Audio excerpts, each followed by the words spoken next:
todos estos ritos, pues, claro, los del pueblo llano, pues como se tenían que dedicar a trabajar, pues eran ritos sencillitos, ¿no? Y los más complejos que, que eran los del rey, ¿no? Porque, claro, él tenía que hacer, los dioses del rey pues eran más potentes, ¿no? Que tenía que ocuparse de todo el reino, ¿no? Vamos, eran una barbaridad de dioses. Y claro, el rey eran unos ritos muy complejos, estaban todos escritos, que era la importancia a lo que quiero llegar. Los otros también, los pequeñitos también estaban registrados como debían ser estos ritos, pero los del rey eran, eran realmente complejos, hasta el punto de tener unos sacerdotes, no se sabe si la palabra correcta sacerdotes, en algunos textos aparece que son chamanes, pero no eran chamanes porque el chamán entra en contacto con el más allá. Estos simplemente se dedicaban, no entraban en contacto con el más allá, simplemente se dedicaban a realizar los ritos en nombre del rey, ¿no? Y así el rey pues tenía un poco más de tiempo para las cosas de los reyes. Dedicarse a las concubinas del harén, irse a matar elefantes, emborracharse y todas estas cosas que hacen los reyes habitualmente. Y esto. Y luego había otros ritos que solo los podía hacer el rey. Eso ni sacerdotes ni nada de eso los tenía que hacer él, los tenía que hacer él. Y todos estos ritos estaban escritos, los iban siguiendo porque sabían leer, tenían esa cultura y eso, y hacían esos ritos. Luego en los pueblos había mucha endogamia. Estaban a lo mejor el pueblo de los Chen, y ahí todos se llamaban Chen y todos eran Chen, de apellido Chen. El pueblo de los Han, y todos eran Han en ese pueblo. El pueblo de los Gu, ¿no? Si fuera el pueblo de los Martínez, ahí en ese pueblo todos se llamarían Martínez y todos serían Martínez, y vendrían de Martínez, y de segundo apellido también Martínez, por supuesto. El de los López, pues todos López, y así. Y en cada pueblo había un tótem en el centro, como en los poblados indios, ¿no? Que representaba al clan de ese pueblo, ¿no? Generalmente era un animal.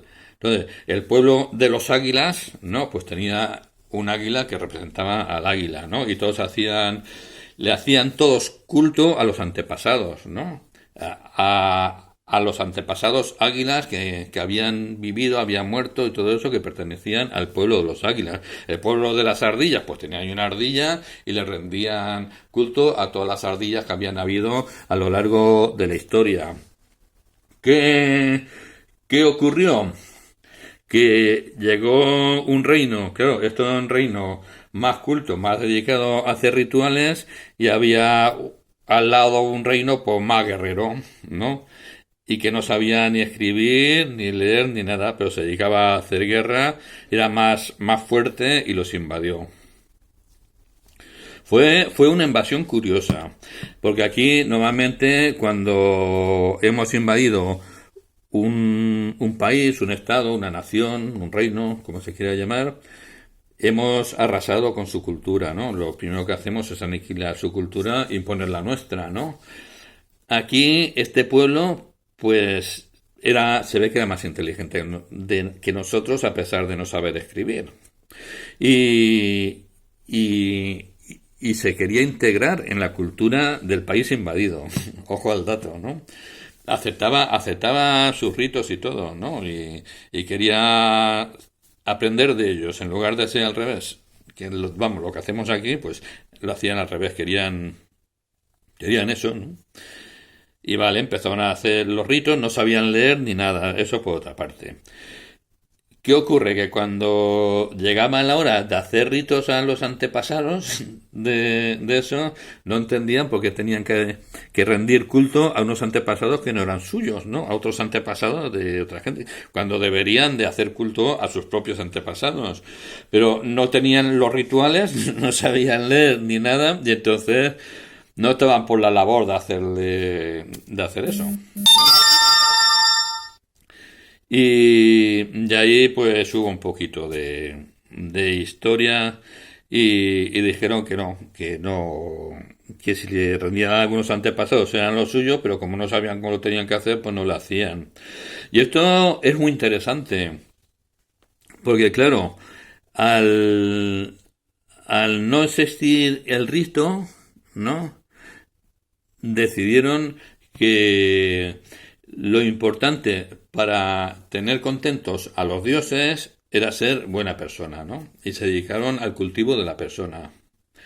Se pasó de la religión basada en los rituales, ¿no? Una serie de rituales a los dioses, ¿no? Al cultivo de la persona, ¿no? Para ganarse el cielo de alguna manera. Un poco de religión más basada en el crecimiento humano, ¿no? Que, que en el, vamos, lo que sería, o la religión basada en rezar el rosario, rezarle a todos los santos, sacar los santos en procesión y todo eso, y la otra la religión de ayudar al prójimo, ¿no? Un poco, de ser buena persona. Y de ahí al paso de la filosofía, ¿no? Que de enriquecerse como persona sin necesidad de creer en ninguna creencia, en ningún dios ni nada, sino el cultivo humano porque sí, no buscando el favor de los dioses, sino el favor propio.